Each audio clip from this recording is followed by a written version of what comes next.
Hello guys, on dit quoi? Aujourd'hui je vais vous parler des guides alias en fait.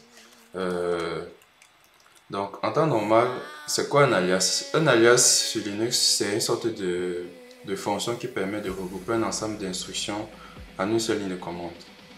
Je vais vous illustrer ça ici. Supposons que j'ai envie de créer un dossier fou. Dans un dossier fou, j'ai envie de créer un ensemble d'arborescences de fichiers ou de dossiers. D'abord, on va dire ça comme ça. Ce que je fais, c'est que je fais peut-être MD. Dans fou, ici, je mets bar. Ok. Dans bar, je mets test. Dans test, je mets TT, par exemple. Et je reviens encore juste ici. Je mets peut-être MD, je mets FF. À l'intérieur, je mets Toto. À l'intérieur, je mets Yup, par exemple. Ok. Donc, on va me demander, mais ce MD là, qu'est-ce que ce MD là, c'est quoi exactement? En fait, ce MD, c'est justement une fonction que j'ai eu à écrire qui me permet de créer un dossier et d'aller à l'intérieur. Donc, si je fais type MD, on va voir que c'est un alias MD qui référence une fonction -MD.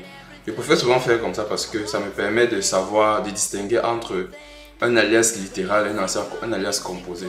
Donc, si je fais normalement type, maintenant et je fais MD par exemple, on va voir que c'est une fonction composée en fait. Une fonction qui compose deux instructions. La première instruction, c'est mkdir-p, c'est-à-dire crée-moi un dossier en allant en arborescence en arborescence. La deuxième instruction, c'est un Z vers le paramètre qui passe. Ce Z-ci, ne vous souciez pas de ça, ce Z c'est un autre alias. En gros, vous voyez qu'on peut faire des compositions d'alias et on peut faire en sorte qu'on peut regrouper un ensemble de choses dans une seule ligne de commande en fait.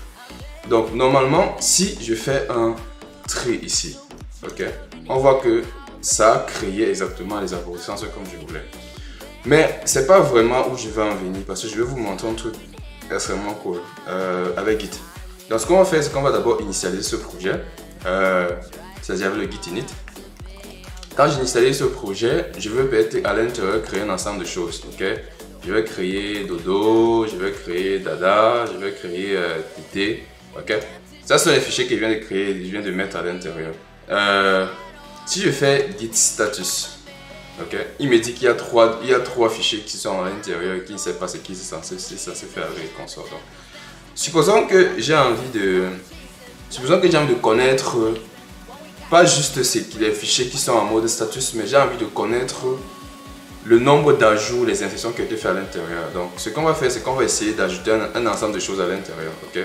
Donc, on va mettre du test dans quel fichier? On va mettre ça dans Nabla. On va mettre aussi du test dans Dodo. Ok. Bon, on peut mettre la même chose, hein. Ça ne dérange pas. Mais sauf qu'ici, on va peut-être mettre ça en mode 2 lignes. Et dans TT, on va mettre un ensemble de choses. Ouais, c'est pareil. C'est pas. Mais on va mettre peut-être 3 lignes. Ok.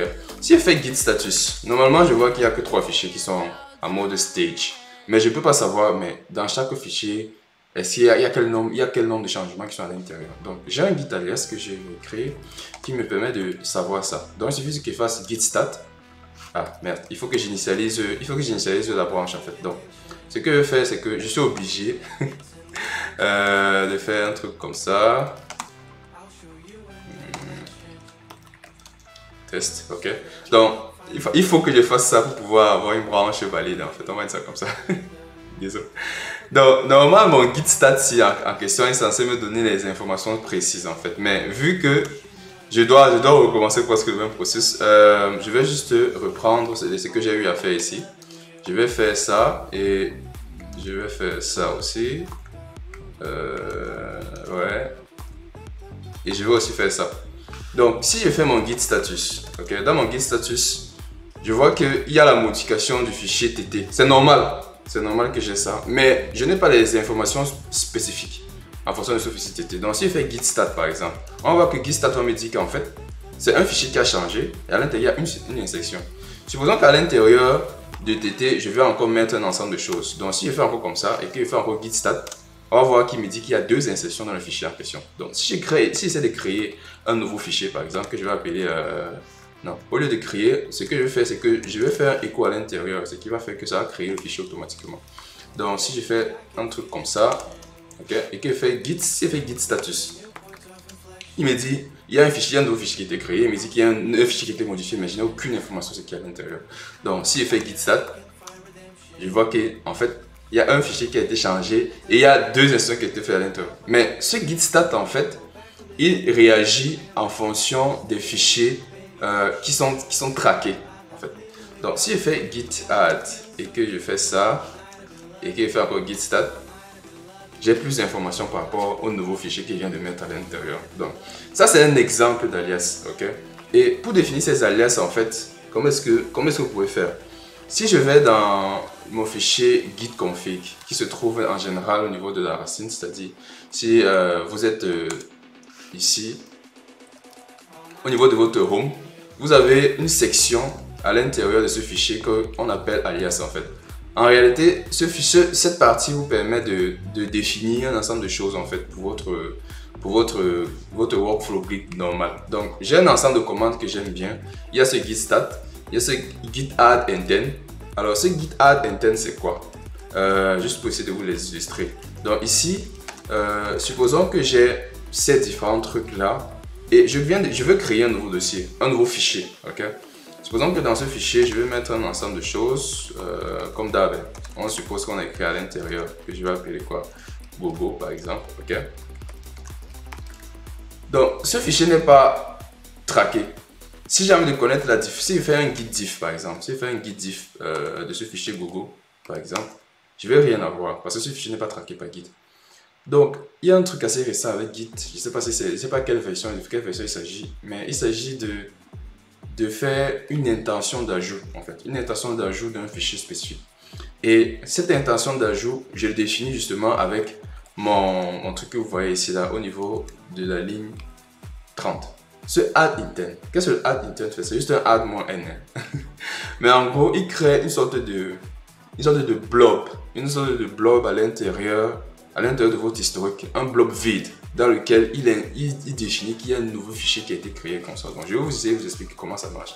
Donc comme j'ai dit tout à l'heure, si je fais git diff par exemple ici et que je fais git diff de Gogo, il va rien me dire. Mais si je fais git add intent par exemple et que je mets Gogo, ok, si je fais encore git diff de Gogo, il va me dire exactement ce qu'il trouve à l'intérieur.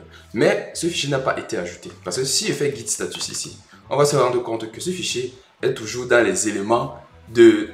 Un peu comme s'il était traqué, mais il n'est pas vraiment traqué. Et ça, c'est un truc que je trouve extrêmement cool. Donc, mais il y a d'autres trucs encore plus intéressants avec les alias. C'est par exemple ce git squash. Quand vous êtes sur une pull request, une nouvelle pull request que vous venez d'ouvrir et vous avez peut-être 150 commandes, vous voyez souvent quand vous cliquez sur, au lieu de cliquer sur merge pull request, il y a un drop down. Le drop down, vous cliquez souvent dessus pour voir le squash on merge. Le squash on merge, qu'est-ce que c'est squash on merge? Il fait juste un rebase, ok? Il fait un rebase d'un ensemble de commits. Un ensemble de commits par rapport à la branche sur laquelle vous voulez faire le merge en fait. Et moi j'ai fait ça sous forme de cette composition en fait. Donc ce squash en mesh, je le fais directement ici. Donc si je suis dans une mesh pour le request avec 150 000 commits et que je veux avoir un seul commit, je peux directement gérer ça comme ça. Okay? Et je vais essayer de vous montrer comment est-ce que je gère ça. Okay? Supposons que ici, si je fais git log, je vois que j'ai déjà ceci qui est en mode commit. Ici, je vais ajouter, on va pas trop se casser, je vais ajouter tout. Et à l'intérieur, je vais mettre un autre commit, ok? Toto. Ok? Donc, git status, il n'y a rien à l'intérieur. Mais maintenant, ce que je vais faire, c'est que je vais aller dans une autre branche. Une autre branche que je vais faire avec gitchabcalc.b que je vais appeler. J'ai pas d'inspi pour les noms. Donc, si je fais git log ici, on va se rendre compte que j'ai deux commits. Ok? Bon, pour essayer de mieux illustrer ça, c'est mieux que je parte à côté pour que vous puissiez voir un peu. Je sais pas si ça va bien zoomer. Donc, si je fais git log ici, on voit que je n'ai que deux commits en fait. Et j'ai ce truc super cool. Bon, ma façon à laquelle j'ai les git diff en fait, c'est aussi un truc que j'ai eu à setup avec git config, mais ça peut être l'objet d'une autre vidéo. J'utilise un truc qu'on appelle delta. Je ne sais pas si vous avez déjà entendu parler de delta. Delta, c'est un truc qui me permet de définir une façon avec laquelle je représente mes différences entre les fichiers. C'est-à-dire que si je fais peut-être une modification, il y a une façon à laquelle il me représente ça. Donc, je vais essayer d'illustrer ça. C'est-à-dire qu'ici, j'ai fait git log normal, mais si je fais git log -p, je sais exactement dans quel fichier il y a quelle modification. Et vous voyez que la représentation est un peu comme quand vous êtes sur GitHub et vous êtes peut-être en train de faire une Git review. Vous savez pas les trucs avec les plus, un peu bizarre. Donc, je parle de ceci comme différence. Si je fais git log-p, normalement, ça sort comme ça. Ça sort avec les plus, les trucs, les blocs. Alors que sur notre vue ici à droite, c'est beaucoup plus clair. Bon, bref, c'est pas tout. Donc, ce que je disais par rapport à la branche B, c'est que on va essayer de bien faire les choses. Ce qu'on va faire, c'est qu'on va essayer de créer de nouveaux fichiers. Ok? Donc, ce n'est que ça qu'on fait quand on code. On crée de nouveaux fichiers. Donc, à l'intérieur, je vais mettre Tio, par exemple. Ici, je vais mettre, je sais vraiment pas. Je crée juste des trucs à la volée comme ça, juste beaucoup plus y avoir une représentation. Donc, j'ai fait git status ici, comme tout à l'heure. J'ai un ensemble de choses. Je fais git add. Je vais tout ajouter. Et qu'à l'intérieur, je fais git commit, moi m. Je mets n'importe quoi. Et je vais faire la même chose. Je vais répéter la même chose, mais avec avec de nouveaux commits en fait. Je sais beaucoup si avoir un peu de quoi à quoi je fais référence. Donc j'ai maintenant ces deux fichiers. Je fais encore un git add -a git à l'intérieur je mets quelque chose. Ok. Ce qui est cool, c'est que si j'essaie de regrouper encore le git log, on va voir que le git log est différent de tout à l'heure. Là maintenant, j'ai test. Ok. J'ai les deux commits qui proviennent de la master et j'ai les deux commits qui proviennent de la nouvelle branche. Ok. On va encore essayer de s'amuser encore à faire les échos bizarres. Juste pour qu'on puisse avoir un peu plus de verbos dans ce que je veux expliquer en fait. Donc si je fais quelque chose comme ça, encore, et que je fais git status,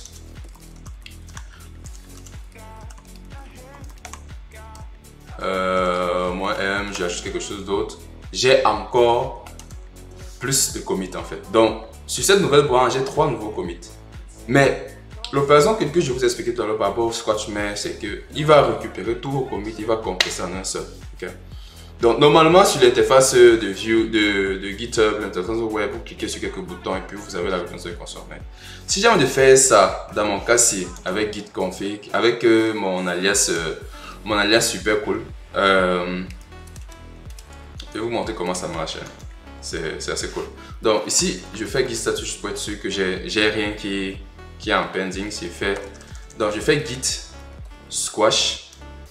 Ce qu'il va faire, c'est qu'il va ouvrir une interface qui va me permettre de piquer ce que je veux changer. C'est-à-dire comme un rebase normal en fait. Donc, mais il va gérer ça exactement comme le squash en mesh. Supposons qu'ici je mets squash. Ici je mets aussi squash. Je sauvegarde. Ça, c'est normal, c'est la vue pour pouvoir me montrer tous les commits qui sont représentés au niveau de mon git log. Donc, quand je fais ça et que je fais git log encore, on va se rendre compte à la différence d'ici où on avait 1, 2, 3 commits. Ici, on se retrouve avec un seul commit avec tous les éléments qui sont à l'intérieur. Et ça, je trouve que c'est extrêmement cool. C'est extrêmement cool parce que quand on est en train de travailler sur un projet, on peut se retrouver en train de faire plusieurs commits parce qu'on espérait savoir comment est-ce que ceci fonctionne, est-ce qu'on veut garder ça en attendant et consomme. C'est vrai qu'on va parler de git stash et consomme, mais le stash c'est pas pareil. Si ici on a envie de compiler, c'est-à-dire tout le travail qu'on est en train de faire progressivement, c'est-à-dire que supposons que ici je mets peut-être étape 1, peut-être modifier le bouton 1, étape 2, changer ceci, étape 3, modifier l'API et consomme. Je peux directement présenter ça dans un seul commit. Ici, faire le git push, ça va aller directement avec ça. Donc, honnêtement, je trouve que ça, c'est extrêmement cool. À part ça, toutes ces merveilles qui sont au niveau du git config, il y a un truc aussi cool que je vais vous montrer. C'est le git clone sub, en fait. Parce que, en fait, bon, s'il faut que j'explique un peu cette commande n'est pas très compliquée. Si on vient jusqu'ici, je vais vous expliquer ce qu'il est fait dans cette commande. Il y a ce git ref list. Ok, ce git ref pardon, ce git ref list en fait ce qu'il fait c'est qu'il me compte le nombre de commits qui est différent par rapport à la master. Ok, et à partir de ce nombre de commits je fais juste un rebase. Donc vous voyez qu'au lieu d'écrire toutes ces lignes-ci, je fais juste le git squash et il me fait ça automatiquement. Mais c'est pas ce que je voulais vous montrer. Je vais vous montrer un truc super cool. Je sais pas si c'est dans mon alias, ok. Dans mon git alias, à quel niveau? Hmm, c'est... Ouais, c'est Git, voilà. C'est Git clone, désolé. Git clone, voilà, Git clone sub en fait. Mon Git clone sub, c'est qu'est-ce qu'il fait? En gros, il me permet de cloner un sous-directoire, un sous-répertoire par rapport à ce que je veux dans un projet. Je ne sais pas si vous voyez ce que je suis en train de dire, c'est un peu bizarre. Mais en gros si j'ai un projet par exemple, si j'ai un projet et que je veux peut-être avoir un dossier qui est sous-jacent le projet, c'est-à-dire, je sais pas, je vais prendre un exemple. Ok, je vais aller dans un de mes, dans un de mes, dans un de mes projets. Ok, S2C. Je ne sais pas si vous connaissez S2C, mais S2C,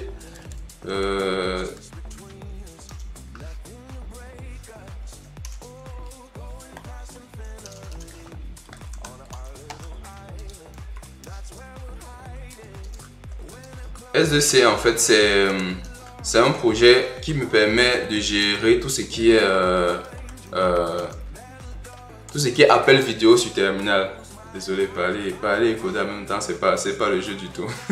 J'étais en train de réfléchir à la fois ce que je veux faire, ce que je veux faire. Donc S2C c'est ce projet-ci et il est sur mon espace GitHub, ok. Mais supposons que dans ce fichier, dans ce dossier, dans ce répertoire GitHub, j'ai envie de récupérer, disons, seulement le dossier serveur ici, ok? Mais je suis ailleurs, je suis pas dans le dossier, je suis pas dans le dossier S2C. Je suis ailleurs, je suis peut-être dans une machine random, je sais pas, n'importe quoi. Et ce que je vais faire, c'est que je vais juste faire le git clone sub, je spécifie le dossier serveur et à l'intérieur, le deuxième paramètre que je vais passer, c'est le lien vers mon dossier, vers mon projet qui est sur GitHub. Quand je fais ça, oups, notre GitHub repository. Super. J'ai des erreurs sur le... Désolé. Nice. J'ai pas préparé cette présentation, donc désolé. Ouais. Je me rassure juste que ce dossier S2C n'a pas déjà été créé. Ok. Donc il faut le git clone sub en fait, le dossier serveur dans le répertoire Sanix Dark S2C. Quand je fais ça, j'ai un ensemble de choses qui sont faites en fait. Donc si je suis à l'intérieur d'un dossier S2C, mais ce dossier S2C en fait, si on essaie de regarder, c'est celui qui est au niveau de la racine, c'est-à-dire au niveau de mon room. Et à l'intérieur, je n'ai qu'un seul dossier qui est le dossier serveur que j'ai eu à extraire. C'est-à-dire que vous pouvez être en train de surfer, vous pouvez tomber sur un projet et vous êtes intéressé par le contenu d'un dossier spécifique. Vous pouvez tester ça rapidement avec cette commande-ci. Ça, c'est une version un peu plus étalée de mon Git Squash avec des demandes de confirmation. Parce que parfois le Git Squash est assez brutal parce qu'on a vu tout à l'heure qu'il compresse un ensemble de commandes, un ensemble de commits, pardon. En un seul. Donc, qu'est-ce que je fais dans mon git clone sub? Mon git clone sub est assez basique en fait. Le premier paramètre, si on voit ici, le premier paramètre c'est le nom du répertoire. Ok, à partir de ce premier nom du répertoire, je vais faire un truc spécifique ici, mais c'est pas pour le moment ce qui vous intéresse. J'ai besoin du nom du projet en lui-même. Et je vais l'extraire depuis le lien qu'on m'envoie ici. Donc, je fais cette extraction avec un grep assez basique. Je fais un init du projet. Et ensuite, à l'intérieur, je fais un ensemble de choses pour pouvoir initier le remote origin du projet en lui-même.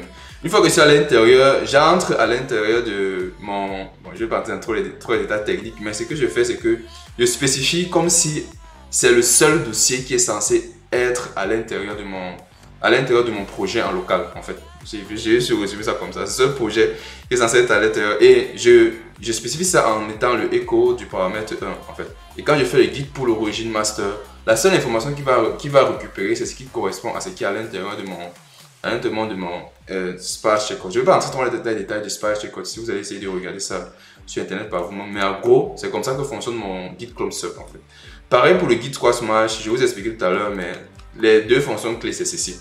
C'est-à-dire, je compte le nombre de commits qui différencient par rapport à la master et je fais sur un git reverse par rapport à ça. Sinon, tout ce qui est autre là par rapport à ça, c'est juste pour une affaire de confirmation. Ok? Il n'y a rien d'extraordinaire. Donc, grosso modo, c'est ce que je voulais vous montrer aujourd'hui. J'espère que cette vidéo vous a plu et vous a intéressé. Ça a été un peu plus long que prévu. Donc, je vous souhaite un bon week-end et ciao.